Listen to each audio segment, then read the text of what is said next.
Hi, Matt Stoutenburg with Peak Power. Thanks for taking some time to join us today. I got the opportunity to meet Brad Reese, former mayor and resident of Villa Park, and he was kind enough to sit with us and just have a real kind of off the record, on the record interview and talk about how solar has impacted the city of Villa Park from his perspective. So Brad, while we're sitting here talking, share with me some of the things that you've seen change over time from the early adopters like yourself within your city to where solar has gone to today. Yeah, well, in the city of Villa Park, I was on the city council for 8 years and the mayor for 3 of those years.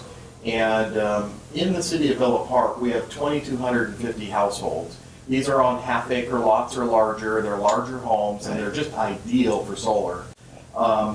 So I was one of the early adopters in the solar, and myself and the city engineer, we generated this map. We have a big map still today at the city with little blue dots on it for all the homes in the city. And I got to watch that map change with more and more blue dots, and it really got to a point where it just kind of exponentially started going up more and more. Right. I think today we're over 500 homes in the city that have solar and growing. So the adoption rate is definitely increasing. People, and that was a city. If I correct me if I'm wrong, the early adopters were probably a little bit more resistant to it because the home values there are high. Correct. The look and appearance and curb appeal for that area is high, and the homeowners have a lot of pride of ownership. That is true. If it doesn't look good, they don't want it. That's true. Yep. And I think the city maintains that same thought pattern. They do. In their approval process. They do, yeah. Right. It's gone over very, very well in Villa Park, and the homeowners that I've chatted with are just thrilled. I mean, Right. as I am with my system. Right. And how has that affected the city from a revenue standpoint? Has there been any impact there? I honestly can't really speak to that. Of course, I'm trying to remember if there's sales tax on panels per se on an installation. I don't believe solar I think since the government, is encouraging people to do it, I don't think it's not a tax revenue base for the city. Yeah, right. Renewable energy is exempt from tax appreciation or tax assessment, I should say. Our city is very inexpensive to get permits. Correct. So, we've probably gotten some permitting fees. Right. But we encourage our residents to keep up their homes, and we encourage them to do work on their homes. So we charge very little at the city level for people to do that. Have you guys had any plans, or do you have any plans, or do you see any change within the city, within the board members or the council that is looking towards these types of projects from a city perspective, rather than just encouraging homeowners to take on the investment themselves?